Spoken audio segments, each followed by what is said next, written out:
You know, in the world of global finance, where giants rise and fall, there's one name that's been at the center of it all for, well, 2 decades now.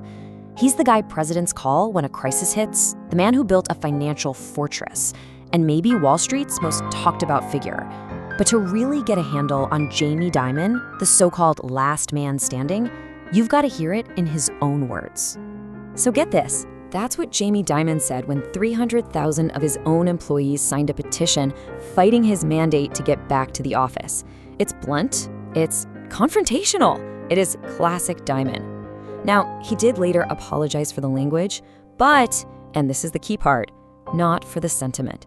And it's that unfiltered, unapologetic style that really defines a leader who is somehow both controversial and completely indispensable. So who is this guy, really? Well, he's way more than just a CEO. Think of him as the government's 911 call when capitalism itself seems to be on the ropes. He's the crisis manager who didn't just get through the 2008 meltdown, he actually came out stronger. And today, he's a political force all on his own, an economic oracle whose words can literally move markets on Wall Street and change conversations in Washington. To really understand the man, we've got to follow his entire journey. So here's how we're going to do it. We'll look at his dramatic rise and fall as a Wall Street protege. Then we'll see how he built his financial fortress. We'll listen to his warnings as an economic oracle. We'll definitely have to confront the controversies that are part of his record, look for the person behind the titan, and finally, we'll grapple with the big question of his ultimate legacy. Okay, so every story has a beginning, and for Jamie Dimon, it all starts with one of the most important relationships and rivalries in the history of modern finance. You know, every big career has that one choice that changes everything. For a young Jamie Dimon, fresh out of Harvard, that meant saying no thanks to offers from Goldman Sachs and Morgan Stanley. He decided to bet everything on one person, the legendary empire builder, Sandy Weill. Weill became his mentor, almost a surrogate father. And together, man, they were a force of nature, just snapping up company after company in this relentless buying spree that eventually created the behemoth we know as Citigroup. By the time Dimon was 30, he was already CFO. His rise wasn't just fast, it was like a rocket ship. And then, right at the absolute peak of their power, it all blew up. The partnership just imploded. Now, the official story was a disagreement over promoting Weill's daughter, but the reality? It was a raw, unfiltered power struggle. Weill, the very man who made Jamie Dimon, unmade him with 2 simple words: "You're fired." And just like that, Wall Street's golden boy was on the outside looking in. But getting kicked out of the kingdom wasn't the end of his story, not even close. It was really just the beginning of Act 2, where he would build an institution in his own image and get it ready for a storm that almost no one else saw coming. After some time in the wilderness, Dimon came back. He took over as CEO of Bank One, a big but kind of struggling bank out of Chicago. He turned it around and fast. Then in 2004, he engineered this massive merger with JP Chase, and boom, he was right back at the center of the financial universe, but this time he was the one in charge, no question about it. So at the heart of his entire strategy was this simple but really powerful idea, the fortress balance sheet. Okay, think of it this way.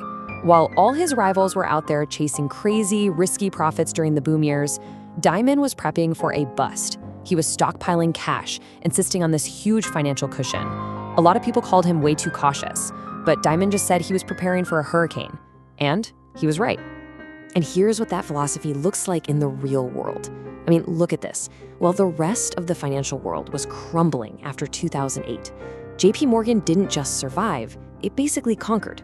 Its value quadrupled, soaring from around $166 billion to over $670 billion. That fortress didn't just handle a storm, it came out bigger and stronger than ever. So when that hurricane finally did hit in 2008, all of Dimon's caution suddenly looked like pure genius.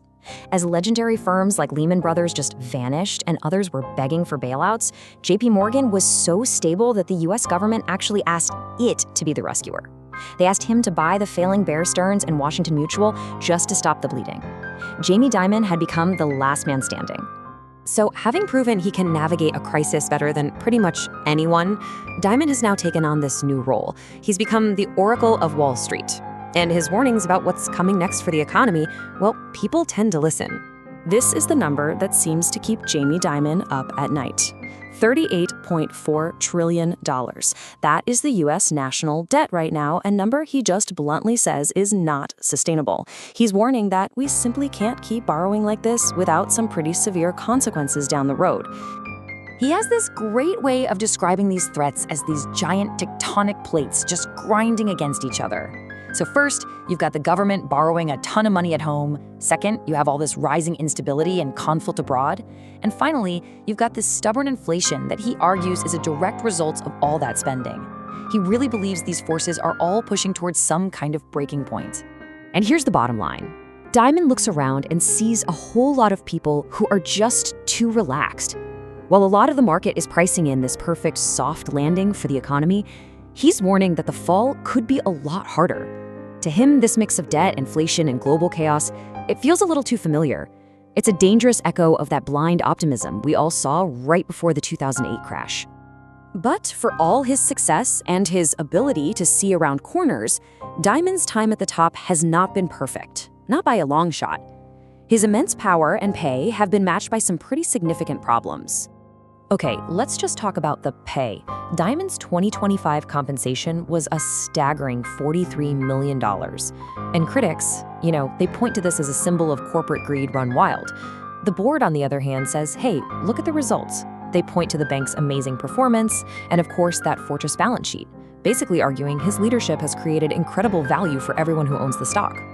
And his record has definitely been scarred by major scandals. Remember the London whale? That was a trading disaster back in 2012 that cost the bank over $6 billion, a loss Daimon himself called a huge failure of risk management. Even more damaging was the bank's long, toxic relationship with Jeffrey Epstein, who stayed a client long after internal alarms were blaring. And then you have the self-inflicted wounds, like that return-to-office mandate that ticked off thousands of his own employees. But underneath the tough-as-nails, hard-charging CEO, a life-threatening crisis gave us a rare glimpse of the person behind the public persona. Back in 2020, Jamie Dimon was rushed into emergency heart surgery for something called an aortic dissection, which has a really grim survival rate. He later said that near-death experience genuinely changed him, that it reinforced the importance of things like purpose and empathy in his leadership. It was this moment that really revealed the mortality of a man who often seems, larger than life. So all of this, the incredible triumphs, the serious controversies, the sheer force of will, it all brings us to the ultimate question. After 2 decades running the show, what exactly is the Daimon legacy? Well, his official leadership playbook really boils down to a few core ideas. Listen to your people and learn from them. Always be curious. Cut through all the red tape and bureaucracy. And when a crisis hits, you have to act fast and with conviction. These are the principles he says have guided him and his fortress.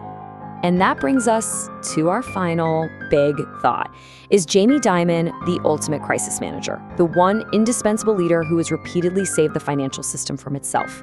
Or is he a symbol of a much deeper problem, a concentration of power in one man and one bank that has itself become a risk to the whole system? The answer to that question isn't just going to define his legacy. It might define the future of finance.